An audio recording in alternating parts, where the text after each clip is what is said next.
इंदसदवंदियाणं तिहुवणहिदमधुरविसदवकाणम् अन्तातीदगुणाणं नमो जिनाणं जिदभवाणं। कुंदकुंदाचार्य भगवान की जय। पंचास्तिका संग्रहमध्ये गाथा नंबर 81 चालू आहे। परमाणूच्या गुण आणि पर्यायाचं वर्णन करतात। परमाणूमध्ये कुठले गुण आहेत आणि कोणती पर्याय आहे, किती पर्याय असतात, काय सांगितलं होतं काल? 200। परमाणूमध्ये 4 गुण आहेत आणि त्याच्या 5 पर्याय असतात। गुण 4 असले तरी सुद्धा स्पर्शाच्या 2 पर्याय ॲट अ टाईम असू शकतात। त्यामुळे तिथं एकूण एका वेळेस 5 पर्याय असतात।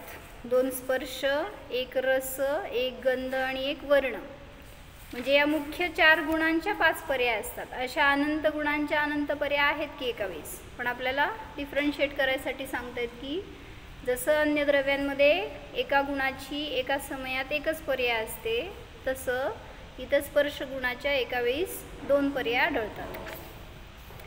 तर त्यांचं कॉम्बिनेशन कसं असतंय वगैरे हे सगळं दाखवलं होतं काल। पुढं सांगतायत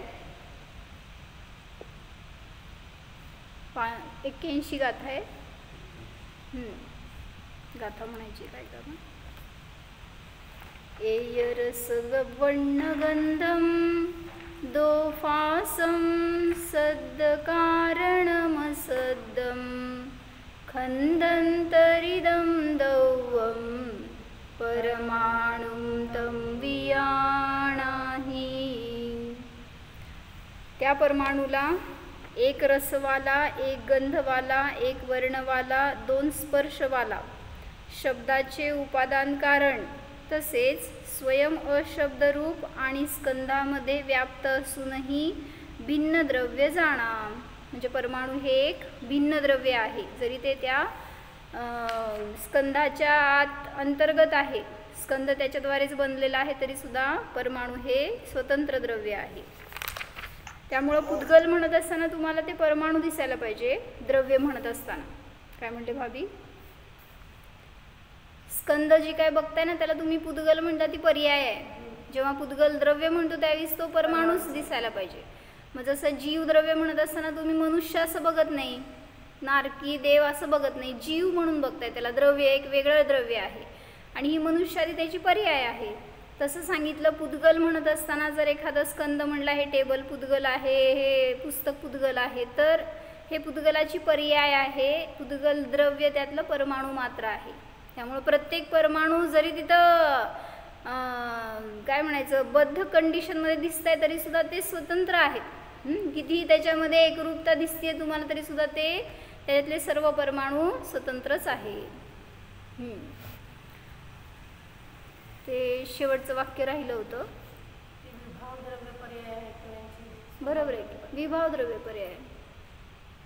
स्कंद ही विभाव द्रव्य पर्याय, विभाव गुण पर्याय, त्याचे सगळे परिणाम म्हणजे आहे ते स्पर्शादीच्या सगळ्या परिणामांना विभाव गुण पर्याय म्हणलं। कारण स्वभाव द्रव्य पर्याय काय आहे? पुद्गलाची स्वभाव द्रव्य पर्याय म्हणजे परमाणू, आणि स्वभाव गुण पर्याय स्पर्श रसगंध वर्ण। परमाणूचे स्पर्श रसगंध वर्ण आणि त्यांची पर्याय वगैरे घेतलात तर ते स्वभाव गुण पर्याय घ्यायची। आणि विभाव द्रव्य म्हणत असताना स्कंध आणि स्कंधाचे पर्याय हे विभाव गुण पर्यायामध्ये घेतलं। तर परमाणू कसा आहे? शब्दाला कारण आहे, म्हणजे शब्दरूप नाही आहे, स्वतः तर अशब्द आहे पण शब्दाला कारणरूप आहे असं सांगितलं। जसं की त्यांनी आत्म्यावर घटवलं जयसेनाचार्यजींनी की आत्मासुद्धा शब्दाला कारण आहे पण स्वयं अशब्दरूप आहे। सांगा बघू कसं? मी आत्मा आहे तर मी शब्दाला कारण कसा?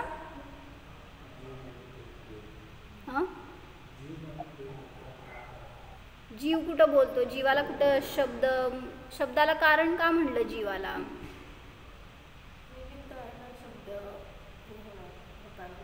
हे होताना म्हणजे ते काय होताना ते सांगा मला। हां, जेव्हा शब्दाची निर्मिती होते त्यावेळेस तिथं जीव निमित्त आहे. म्हणजे म्हणून जीव हे कारण आहे म्हटलं. जसं कंठ, तालू, ओष्ठ यांचा आघात झाला आणि त्याच्याद्वारे शब्दांची उत्पत्ती झाली म्हणता, त्यावेळेस तिथं ते शब्द उत्पन्न होण्यामध्ये जीव कारण आहे म्हणून शब्दाला कारण जीव आहे असं म्हटलं. पण स्वयं शब्दरूप आहे. आणि तुम्ही म्हणाल की ते तर पुद्गलाचं कार्य आहे, शब्द किंवा हे कंठ, तालू वगैरे हे सगळं पुद्गलिक आहे, मग कसं काय जीवाला कारण म्हणलं? तर त्यांनी विचारलं, प्रेतातून पण शब्द निघायला पाहिजेत, मग तुम्ही कुठं असणार हो जेव्हा प्रेत बोलायला लागले तर?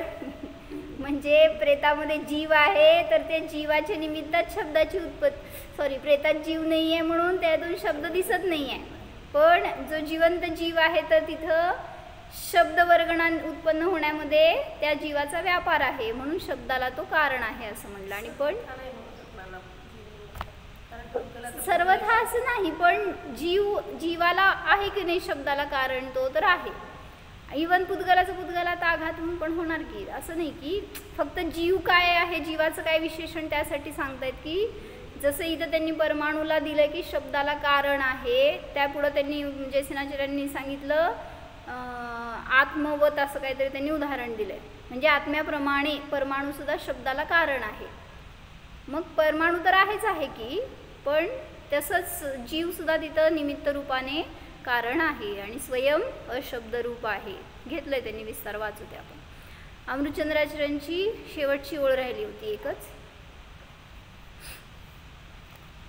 स्निग्ध वृक्षत्व प्रत्यय बंधवशात अनेक परमाणू एकत्व परिणती रूप. मिळालं का? 81 गाथेची शेवटची संस्कृत ओळ बघा अमृतचंद्राचार्यांची. स्निग्ध वृक्षत्व प्रत्यय बंधवशात अनेक परमाणू एकत्व परिणती रूप स्कंधांतरितः अपि स्वभावम अपरित्यजन उपात्त संख्यत्वात एकः एव द्रव्यमिति. मिळालं? नाही मिळालं? कुठली गाथा आहे तुमची? 82 गाथा कुठे आहे? त्याच्या वरचं वाक्य काढा. 82 गाथेच्या वरचं शेवटचं वाक्य टीकेचं. काय सांगितलं? स्निग्ध वृक्षत्वामुळे बंध होतो म्हणून अनेक परमाणूच्या एकत्व परिणती रूप स्कंधामध्ये असूनही स्वभाव न सोडता परिपूर्ण एकाप्रमाणे पृथकच मोजला जातो म्हणून ते एकटेच द्रव्य आहे. काय कळलं? स्निग्ध वृक्षत्व हे बंधाचं कारण आहे. मग त्याच्या निमित्तात अनेक परमाणूंचा एक बंच होतोय, त्यालाच परिणती त्याची स्कंद म्हटलं. त्या स्कंधाच्या अंतर्गत असताना सुद्धा तो परमाणू त्या स्कंधापासून भिन्न स्वतंत्र द्रव्य आहे एवढं सांगायचं आहे. म्हणजे तुम्ही त्याला स्कंद म्हणून बघताय ते त्याची पर्याय आहे, पण द्रव्य त्याच्यामध्ये स्वतंत्र ते एकटंच आहे. असंच जीवाचं सांगा. घरात सगळे मिळून एकत्र राहत आहे, एकत्र आहात का नाही आहेत? सगळे एकत्र आहात तरी सुद्धा सगळे स्वतंत्र आहेत. कधी समजतं हे? जेव्हा वाद होतं घरात तेव्हा का? म्हणजे जेव्हा अनुकूलता आहे तेव्हा सुद्धा सगळे स्वतंत्र आहेत आणि जेव्हा प्रतिकूलता आहे तेव्हा सुद्धा त्या परमाणूंनी बोध देत आहे आपल्याला की मी कोणाच्यात मिसळू शकत नाही तर तू कसं मिसळू शकतो जीवा? तुझा पण स्वभाव कसा आहे? स्वतंत्र आहे, स्वाधीन आहे. फक्त विचारातून मिसळतोय म्हणून विचारातूनच दुःख भोगतोय. नाहीतर दुःख तर जीवाला कुठं आहे हो? कुठलीही बाहेरची गोष्ट दुःख देणारी नाही आहे, तुमचा परिवार दुःख देणारा नाही आहे. तुम्ही काय विचार करताय? किती त्रास आहे, किती कष्ट आहे, सगळं काम मला करावं लागतं आहे, गडी नाही आहेत. म्हणजे किती दुःख, कोण दुःख दिलं हो?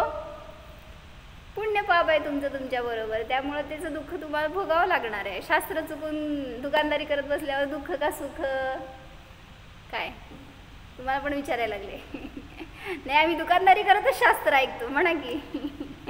ते पण अभिनय सगळ्यात मोठा, त्याचं पण दुःख भोगावं लागणार. म्हणजे लोकांनी शास्त्र अध्ययन करावं, थोडं त्यांना विशुद्धी व्हावी म्हणून त्यासाठी स्वाध्यायाचा वेळ काढलेला आहे. तर तुम्ही त्या स्वाध्यायाच्या वेळेला सुद्धा काय करताय?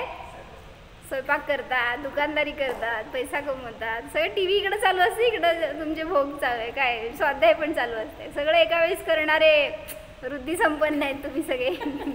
आपल्याला नाही जमत तसलं. मल्टीटास्क असलं नको आम्हाला, मल्टीटास्कवाला मोक्षाला जात नाही. एक विषय एका वेळेस एकच ग्रहण करणार. अतिविषयांमध्ये गेला की व्यग्रता वाढणार आहे, तर कुठलं ध्यान होणार आहे. मग ध्यानाला बसल्यावर सगळे मल्टीविषय येतात डोळ्यासमोर. मग तिथं आत्मा राहिलेला असतो बाजूला. म्हणून एकाग्रता वाढवण्यासाठी तरी आणि स्वाध्यायाचं फळ सांगतो ध्यान. मग कुठून ध्यान होणार आपलं जर आपल्याला एक विषय नाही आहे तर. अनुभव ऐकला का 10 दिवसाचा?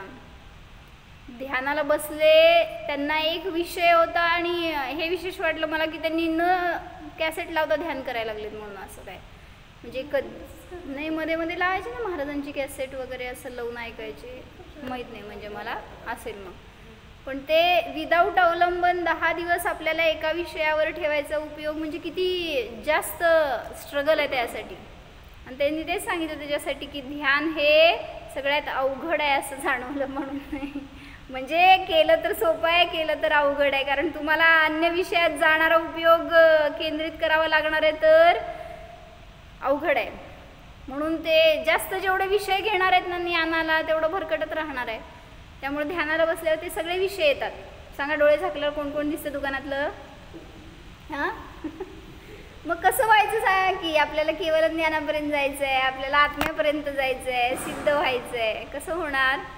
दुकानदारी करत, संसार करत, स्वयंपाक करत अशी साधना नसते. म्हणून सांगतायत की सगळ्यात राहा पण अलिप्त राहा. त्या भरतासारखी तुमची परिणती असू दे की आम्ही काय म्हणणार नाही, सगळं करत करा, पण तशी नाही आहे ना आज तुमची धारा. त्यामुळं तर व्यग्रता जास्त वाढली आहे ज्ञानाची. म्हणून म्हणतात की थोडा वेळ काढा स्वाध्यायाला म्हणजे स्वाध्यायालाच द्या, थोडा वेळ काढा ध्यानाला म्हणजे ध्यानालाच द्या. अन्य त्यावेळेस क्रिया काय नको आपल्या व्हायला. तेवढं तरी तर स्वतःसाठी दिलेला वेळ आहे, त्याचा फायदा आपल्याला होणार आहे. म्हणून काय सांगितलं वाक्य? स्निग्ध वृक्षत्व हे प्रत्यय म्हणजे कारण. स्निग्ध वृक्षत्वाच्या कारणाने बंध होतो. अनेक परमाणूंची एकत्वरूप परिणती म्हणजे स्कंध आहे. आणि त्या स्कंधाच्या अंतरितः अपि, स्कंधामध्ये असून सुद्धा अंतरंगात, त्या स्कंधाच्या अंतरंगात असून सुद्धा तो परमाणू स्वभावम अपरित्यजन, स्वभावाला सोडत नाही. कुठला स्वभाव? नाही, त्यात आहे की स्पर्श सगंधवर्ण. स्वतंत्रता हा स्वभाव सोडत नाही. जरी तो त्या सगळ्या स्कंदांमध्ये मिसळतोय तरी सुद्धा आपला स्वतंत्र स्वभाव सोडत नाही, त्यारूप होत नाही. म्हणून त्याची संख्या एक द्रव्य रूपच आहे असं सांगितलं. ते एकटं द्रव्य पृथकच सांगितलं जातं.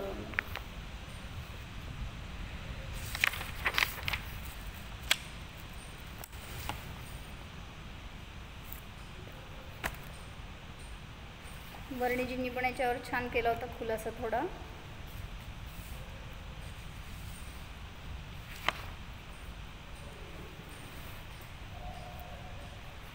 परमाणु शब्द के कारणभूत है पर स्वयं शब्द रहित है. ये स्कंध शब्द के व्यक्त रूप कारण होते हैं. और यो समझिए कि 2 प्रकार के स्कंद है, महास्कंद और भाषावर्गणा के स्कंध. जब हम जीभ की ठोकर लगाते हैं या कंठ पर कुछ वजन डालते हैं तब शब्द निकलते हैं. तो जीभ का दांत में लगना, तालू में लगना, मूर्धा में लगना आदि यह तो है महास्कंद की भिड़ंत. और इस महास्कंद के संघटन का निमित्त पाकर जो भाषा वर्गणा के शब्द भरे पड़े हुए हैं वे शब्द रूप परिणम जाते हैं. म्हणून ह्याच्यावर शंका आली होती ना विजगा की महास्कंदाचं याच्यात कसं घेतलं म्हणून. तर ह्याच्यावरून पण खुलासा होतो की महास्कंधामध्ये संघटन होतं म्हणजे संघर्षण होतं. संघटन म्हणजे एकत्र येणं नव्हे तर संघर्षण होतं. महास्कंद म्हणजे तो महास्कंदच घ्यायचा आहे, भाषावर्गणांचा स्कंद तो नाही घेतला.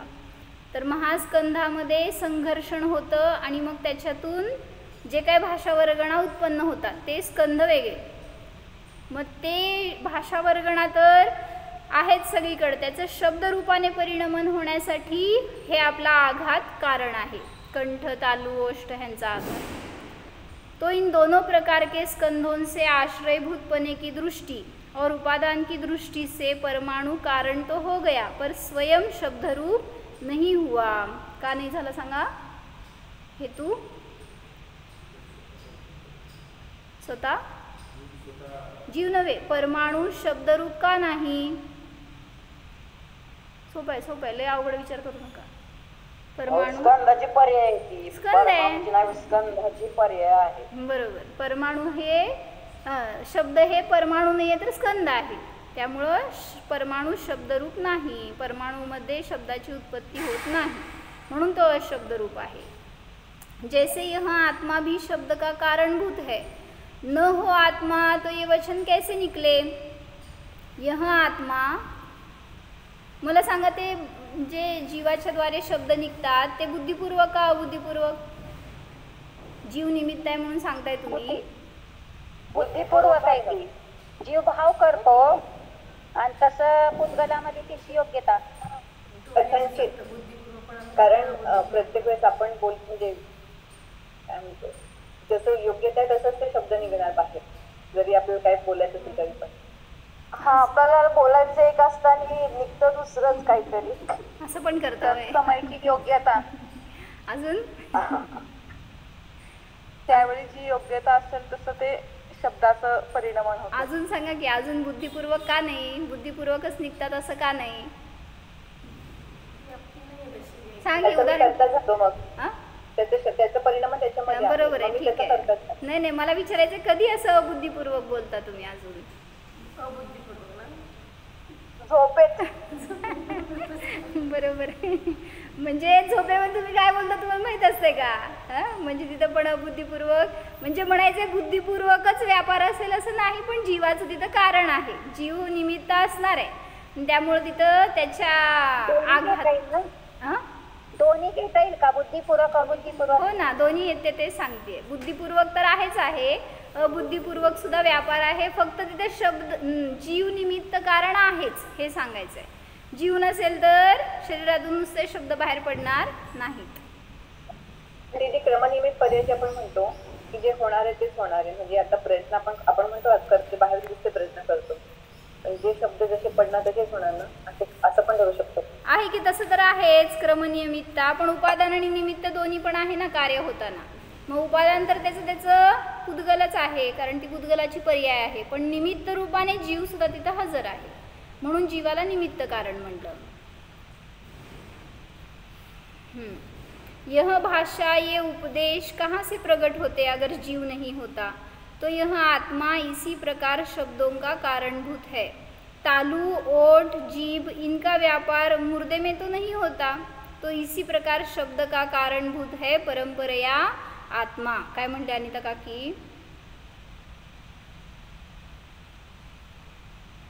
तुम्ही जेवढा हलताय तेवढे आमचे शब्द हलायला लागले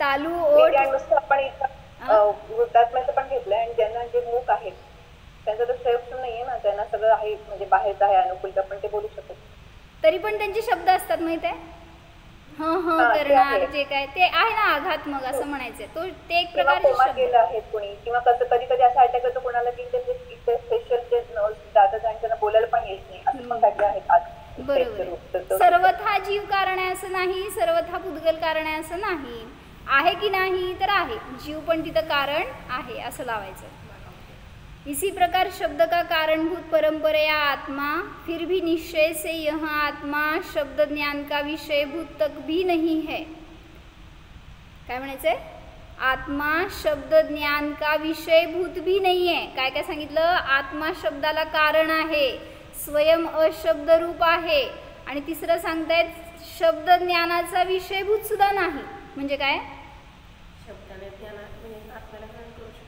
शब्द हे ज्ञानाला दाखवणारे नसतात म्हणजे कुठलेही शब्द असू दे ते ज्ञानाला काय आत्म्याला दाखवू शकत नाही म्हणजे आत्मा अवाच्य आहे थोडक्यात कथनचित म्हणून म्हणतात शब्द ज्ञानाचा विषयभूत सुद्धा ते आत्मा नाही यह तो बस की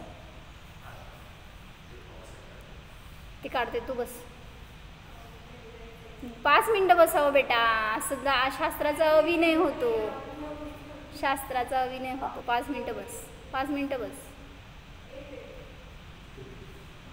यह तो अतीन्द्रिय ज्ञान का विषय है और शब्दादिक पुद्गल पर्याय रूप भी नहीं होते म्हणजे आत्मा जो आहे तो अतींद्रिय ज्ञानाचा विषय आहे, शब्दाचा विषय नाही. काय विशेषण देतो म्हणून आपण? कुठं देतो? कुठं दिलं? 49 त्याच्यामध्ये तिथं सांगितलं. अजून अवाच्य आहे असं कुठं सांगितलं? अव्यक्तसाठीच अवाच्य नाही, स्पर्श घेतलं नाही, अवाच्य. घरचा अभ्यास. इस कारण यह आत्मा शब्द रहित है, इसी प्रकार यह परमाणु शब्द का कारणभूत है. महास्कंद में रहने वाला परमाणु भी परंपराया या निमित्त रूप से शब्द का कारणभूत है और भाषा वर्गणा को परमाणु भी कारणभूत है, लेकिन परमाणु स्वयं शब्द रहित है. म्हणजे महास्कंदामध्ये पण असणारे परमाणु कसे आहेत? स्वतंत्र आहेत. ते म्हणजे ते सुद्धा जरी महास्कंद रूप परिणाम दिसते, एक पर्याय दिसते त्याची, तरी सुद्धा ते स्वतंत्रच आहेत. महास्कंदाचं कार्य काय आहे? कार्य असं काही नाही आहे, बस ते महास्कंद जो आहे तो आहे आता इथं, आणि मग त्याच्या निमित्तात काय म्हणायचं, भाषा वर्गणारूप स्कंद सुद्धा आहेत. तो महास्कंद एक स्कंद आणि भाषा वर्गणारूप स्कंद हे सगळे नित्य आहेत. आणि जेव्हा तुमचं हे निमित्त मिळालं, कंठ तालू ओष्ठ किंवा आघात झाला काय, त्यावेळेस त्या भाषा वर्गणा शब्दरूपाने परिणमित झाल्या. निमित्त रूपाने तिथं आघात पाहिजे त्याला, नाहीतर त्या वर्गणा तर सर्वत्र आहेत. ते महास्कंद सर्वत्र आहे, फक्त जेव्हा ते आघात झाला त्यावेळेस त्यातून शब्द बाहेर पडतात. मग त्यांनी तेच घेतले नाही. इथं 2 प्रकारचे स्कंद आहेत, महास्कंद आणि भाषा वर्गणारूप स्कंद. महास्कंदामध्ये सुद्धा संघटन चालू आहे, संघर्षण एकमेकांचं असं म्हणतात. जे काही परमाणू आहेत त्यांचं उलाढाल चालूच आहे ना एकमेकांमध्ये असं तिथं. आणि त्याचं निमित्त मिळालेलं असताना भाषा वर्गणा के शब्द भरे पुढे हुए है, वे शब्दरूप परिणाम जाते है. म्हणजे आता काय म्हणायचं तिथं, जीवाचं निमित्त सोडा, कुठं काय आघात झाला, काय स्फोट झाला किंवा काय, अक्षरात्मक आणि अनक्षरात्मक घेतलं नाही का, सगळे अनक्षरात्मक भाषा आणि ते शब्द सगळे घेतले, ते वेगळे वेगळे तुमचे सुशीर काय काय वेगळे, त्यात कुठं मनुष्याचं काय म्हणजे मग तेच की त्यांना म्हणायचंय की महास्कंधाचं काय रोल आहे त्याच्यात, भाषा वर्गणांचा रोल आहे. तर त्याचा आणि यांचा आघात होतो म्हणून सांगितलं ना.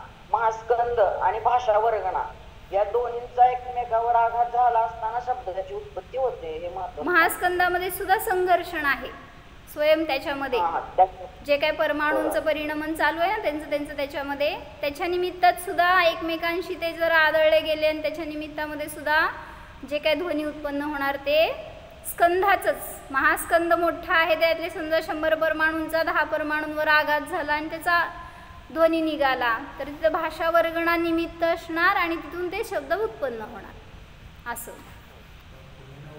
महास्कंद जसा मग नाही, तिथे शब्दाची उत्पत्ती नाही. असू दे की, शब्द कुठं उत्पन्न होतो हे सांगायला लागलेत. जेव्हा त्या महास्कंदामध्ये संघर्षण होणार आहे तेव्हा तिथं शब्दाची उत्पत्ती होते, आणि बहिरंगामध्ये तशा प्रकारचं निमित्त पाहिजे. तर काय म्हणताय? मग उपादान कारण मध्ये आपण दोन उपादान घेऊ शकतो. एक तर हे परमाणू आणि महास्कंद असे 2 कारण असतील का उपादान कारण मध्ये? Either this or that. उपादानमध्ये पुद्गल कारण आहे आणि निमित्तामध्ये मग जीव घ्या किंवा अन्य पुद्गलाचं तिथं आघात. अच्छा, म्हणजे शेवटी शब्द हे पुद्गल आहेत. प्रत्येक अर्थ असू शकतो ना, जसं आपण महास्कंद घेतोय भाषा वर्गणाचं, त्याचं तसंच झालं. मलाही तेच विचारायचं होतं. परत बोला, काय नाही समजलं. आपण 2 बघितले ना, भाषा वर्गणाचं त्याच्यावरती आघात होतो, मग त्याचा परिणाम भाषा रूप होतोय. महास्कंद तर सगळीकडे प्रेझेंट आहे, असं नाही आहे की कुठं आहे कुठं नाही आहे. आणि भाषा वर्गणा सुद्धा सगळीकडे आहेत. मग फक्त महास्कंदातून उत्पन्न होणार नाही आहे शब्द, तिथं भाषा वर्गणा निमित्त असणार. म्हणजे काय म्हणायचं, ते भाषा वर्गणा उपादान म्हणा, आणि मग त्याला जे काय आघात झाले ते निमित्त बहिरंगामध्ये.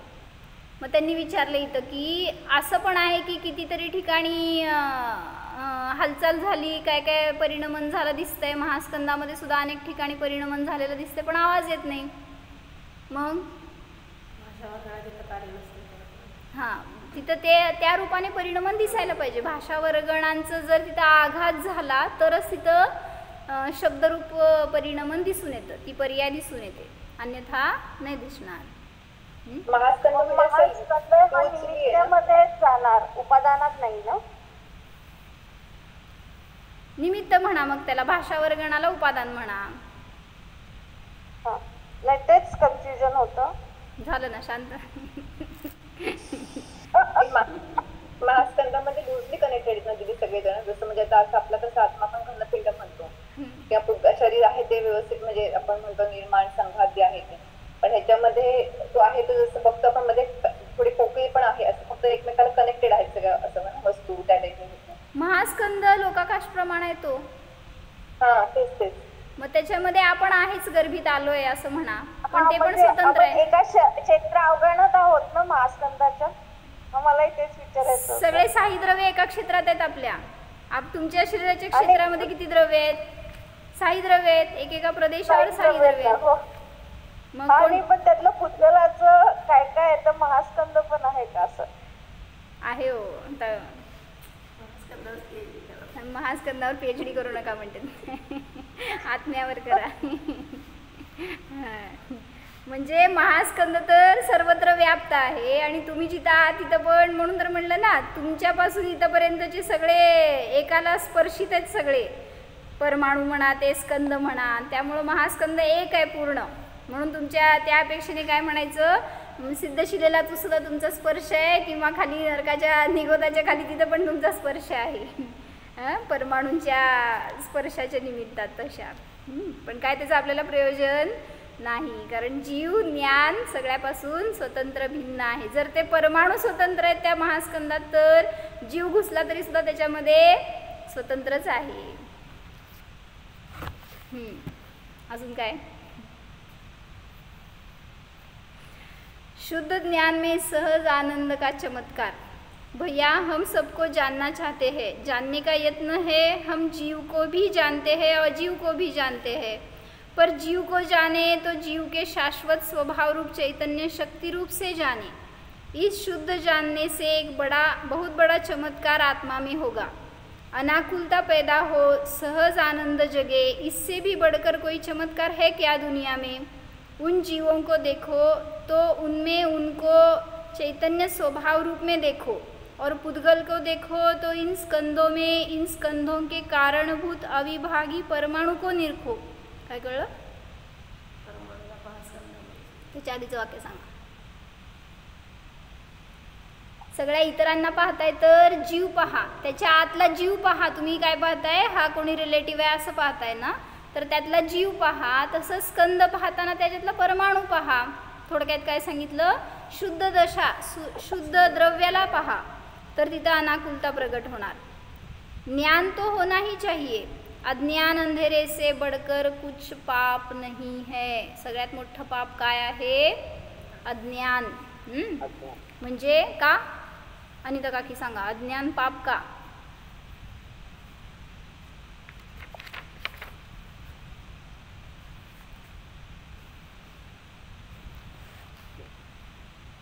अज्ञान असल्यामुळे सगळे अज्ञानाने. एक मिनिट मी सांगते, त्यांनी बोला. अनिता काकी बोला.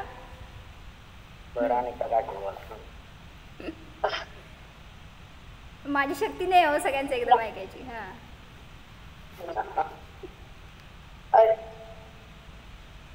ज्ञानानेच पाप नष्ट होते ना, अज्ञानाने पाप नष्ट होणार. म्हणजे ज्ञान का करून घ्यायचं? भेद विज्ञानासाठी सांगितलं ना. कुठल्याही गोष्टीचं, कुठल्याही वस्तूचं, द्रव्याचं ज्ञान करून घ्या. सगळं शास्त्रातून आपण त्याचं स्वरूप जाणतोय. कशासाठी? त्यातून भेद करण्यासाठी, की जीव सगळ्यापासून कसा आहे? भिन्न आहे. म्हणून अज्ञान हे पाप आहे. बोला विजू काकी. जिथे ज्ञान आहे तिथेच आनंद आहे ना. तुम्ही एका ठिकाणी सांगितले की प्रवचनसार मध्ये ज्ञान आणि आनंद आम्हा तर नेहमी सांगते ते एका नाण्याच्या ह्या दोन बाजू आहेत. बरोबर. म्हणून आनंद तर सर्वांनाच हवा आहे. हम्म. म्हणून मग सांगितलं की जिथं ज्ञान आहे तिथं आनंद आहे, म्हणून ते पुण्य आहे, आणि जिथं अज्ञान आहे तिथं पाप आहे. बरोबर. म्हणून अज्ञान आहे तिथं दुःख आहे, ज्ञान आहे तिथं सुख आहे. बोला भाग काय म्हणला दीपाली भाभी? परीक्षामुख मध्ये सूत्र आहे ना, अज्ञान निवृत्ती, मला एक्झॅक्ट आठवत नाही, उपेक्षा. त्याचं फळ आहे ज्ञानाचं फळ. उपेक्षा म्हणजे वितराग ना. हा बरोबर. अज्ञानाची निवृत्ती झाली तरच तिथं इष्ट काय अनिष्ट काय आणि कशामध्ये समता स्थिरता ठेवायला पाहिजे हे समजणार. म्हणून ज्ञान करून घेणं आवश्यक आहे. असे वेगळे वेगळे पैलूदार आहेत माझ्याकडे लोक. अज्ञान से बंद है आणि ज्ञान से ही मुक्ती है. बरोबर. छान. असं मी शास्त्र वाचायलाच नको माहिती का, तुमचं सगळ्यांकडनं ऐकलं तरच शास्त्र होईल. हा बरोबर.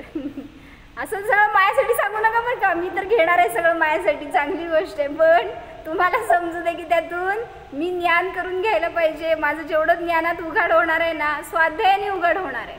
म्हणून स्वाध्यायाचं अवलंबन घ्या. जेवढं तुम्ही नवीन वाचत जाणार आहे तेवढं तुमच्या ज्ञानात भर पडणार आहे, तेवढं तुम्हाला आनंद येत जाणार आहे. जिनवाणी सुखच देणार आहे, धर्म सुखच देणारा आहे. त्यामुळं ते सुख ज्याला पाहिजे त्यांनी वेळ काढा. आणि काय म्हणायचं, प्रामाणिकपणे काढा. नाहीतर असं अनेक जण आहेत की स्वाध्याय करता का, हो करतो, काय करता, काय तर एक पान वाचतं कुठलं तरी, ह्याच्याने काय ज्ञान मिळणार नाही. जे ज्ञान तुम्हाला आनंद देईल ना तिथं स्वाध्याय झाला तुमचा. भलेही तुम्ही 2 लाईन वाचा पण त्यातून तुम्हाला आनंद प्रगट झाला, त्यातून चिंतनाला विषय मिळाला, तरी सुद्धा ते स्वाध्याय झालं. त्या 2 लाईनवर दिवसभर चिंतन करा, दिवसभर स्वाध्याय चालू आहे तुमचा. मग पण आपण असं स्वाध्याय करतो की 5 मिनिटांनी विचारलं तरी लक्षात नसतं आपण काय वाचलो. मग असं नको ना, दुसऱ्याला सांगायला किंवा आपला उगीच नियम आहे, बर्डन आहे म्हणून करतोय असा स्वाध्याय नको. जे स्वाध्याय आपल्याला आनंद देईल असं असावं. गाथा नंबर 81 चालू आहे आमची, त्याच्यातलं वर्णिजींचं प्रवचनातले थोडेसे महत्त्वाचे पॉईंट वाचतोय. काय सांगितलं, अज्ञान अंधेरे से बढ़कर कुछ पाप नहीं है. घरात लिहून ठेवा, जो जो अज्ञानी तो काय होय ना. मी नाही म्हटलं, तो पापी, मिथ्या दृष्टी, दुःखी, कष्टी, आकुलित काय असेल ते. अज्ञान हे सबसे बड़ा पाप अज्ञान अंधकार है. अज्ञान अंधकार नाम मिथ्यात्व का है.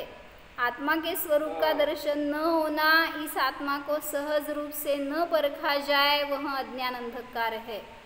किंतु इस अज्ञान अंधकार को मिटाने के लिए जो ज्ञान करना होता है और जिसकी विशेषता से यह अज्ञान अंधकार मूलतः नष्ट होता है, तो वह श्रुत शब्द भी ज्ञातव्य है. यानी जो कि ये द्रव्य श्रुत है तो इसका अवलंबन लेने से ही हमें यथार्थ ज्ञान की प्राप्ति हो सकती है. आज आले नाही काय? अहो आहेत की, मला तुम्ही सांगा जाओ, विसरले मी. आत्ता जॉईन झाले. होय का? हां, ते म्हणले मी जॉईनच करत नाही, तुम्ही मराठी बोलत नाही, हिंदी बोलत नाही म्हणून. ते मी आलेलं माझं लक्ष नाही आज त्यांचं. हां, तो क्या बताया, अज्ञान अंधकार ये जाने दो, सभी अभी क्या 40 मिनट्स का सार इतना ही था. अज्ञान अंधकार ही सबसे बड़ा पाप है. तो ज्ञान कर, सभी चीज़ों का ज्ञान होने पर ही भेद विज्ञान कर सकते हैं. तो मैं जानने वाला आत्मा हूँ, इन सबसे भिन्न हूँ, स्वतंत्र हूँ, ऐसा अनुभव करना चाहिए. अज्ञान विलय की प्रेरणा. मुझे पूछना था, थोड़ा आउट ऑफ वे है. एक्चुअली मेरी एक फ्रेंड है जो मेरे साथ स्वाध्याय करती थी, बट ऑल ऑफ सडन वो उसकी ऐसी धारणा होगी कि क्या स्वाध्याय करने से बस पुस्तकी ज्ञान ही मिलता है, और फिर मेन तो हमारा डेली लाइफ में हम कितना अप्लाई करते वो इम्पोर्टेंट है. ये स्वाध्याय करके बस हम किताब ही पढ़ रहे, तो उसने स्वाध्याय एकदम बंद ही कर दिया है. तो आई एम वेरी, मुझे खुद को बहुत बुरा लग रहा है, बट आई डोंट नो कि क्या बराबर और क्या. फिर आपने समझाया नहीं क्या उनको? She was not, मीन्स उसकी वो मेंटालिटी नहीं थी कि वो समझे. उसके लिए वो एकदम गलत ही है. तो मुझे नहीं लगा. हम कैपेबल नहीं हो गए ऐसा बोलो. मतलब हम जितना हमारा ट्राई करना चाहिए उतना नहीं किया हमने. मतलब अभी उनकी धारणा ऐसी है कि ये तो शब्द श्रुत है, ठीक है, गलत नहीं है ये माता जी भी बोलते हैं ना, जितना आप पढ़ेंगे ना सिर्फ शब्द का भार बढ़ता जाएगा, लेकिन उसमें से भाव नहीं ग्रहण करेंगे तो कुछ अर्थ नहीं है उसका, जड़ है वो शब्द तो। लेकिन इसके अवलंबन के बिना भी आपको भावश्रुत नहीं होगा।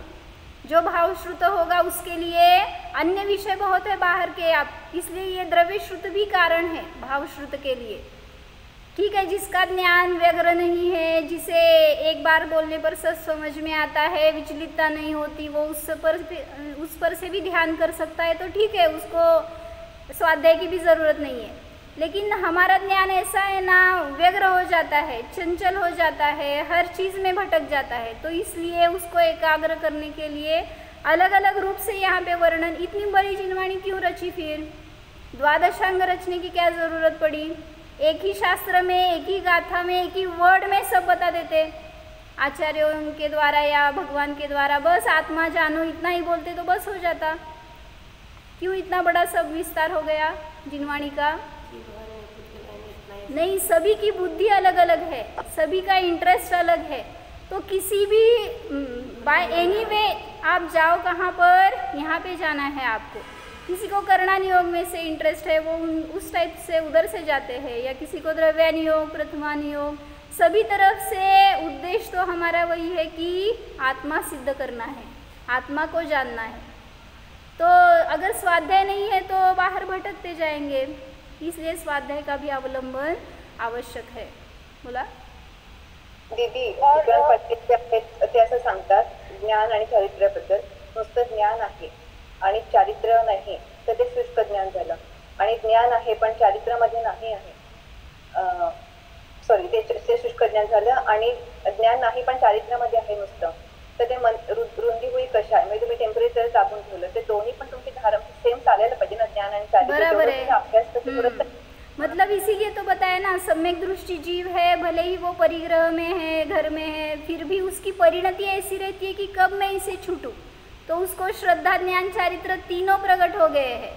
लेकिन आप अगर ये सिर्फ जान रहे हैं या सिर्फ समझ के उसमें ही रचे पचे रह रहे हैं, या विरक्ति नहीं बढ़ा रहे, आत्मा को जानने की कोशिश नहीं कर रहे, तो ये सिर्फ वो आपने जैसे बताया शुष्क ज्ञान हो गया, या सिर्फ क्रिया करते हैं तो क्रियाकांडी हो गए।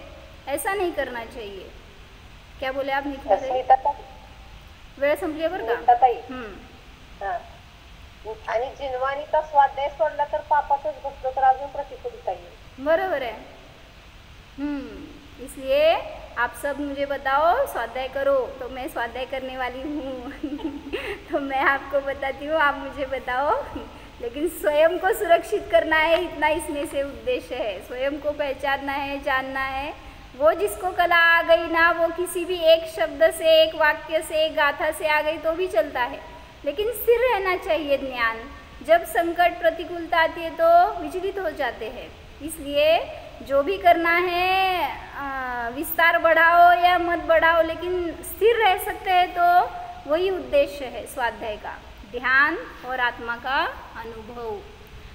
तो इसलिए शब्द से शब्दातीत की ओर जाना है, तो निशब्द रूप जो आत्मा है उसको पहचानने के लिए इन शब्दों का एक निमित्त है, माध्यम है, तो इसलिए स्वाध्याय भी आवश्यक है। ओम। ज्याचं त्याचं पुण्य असतं भैया, माहिती आहे का? आज असं खुलासा आमचा झाला ते तुमच्यामुळे झाला, माहिती आहे का? म्हणजे प्रत्येकाचं काय म्हणायचं, निमित्त एक वेगळं वेगळं, की त्याच्या निमित्तात वेगळे शब्द बाहेर पडतात नाहीतर आमचं आपलं चाललंय श्री रोजचं, म्हणून रोज इथं दिसा मला। हो, जाणा निशब्द स्वरूप शुद्ध आत्मा जाणा। पहा, या आत्म्यामध्ये आकुलता नाही, व्यग्रता नाही, दुःख नाहीच। या आत्म्यामध्ये प्रतिकूलता नाही, संकट नाही, दुःख नाहीच। अस्पर्शी ध्रुव स्वभाव जाणा, स्वतंत्र जीव जाणा. या सर्व पुद्गल परिणमनांचा हा मी ज्ञाता द्रष्टा मात्र आहे. ज्ञायक स्वरूपोहम. ओम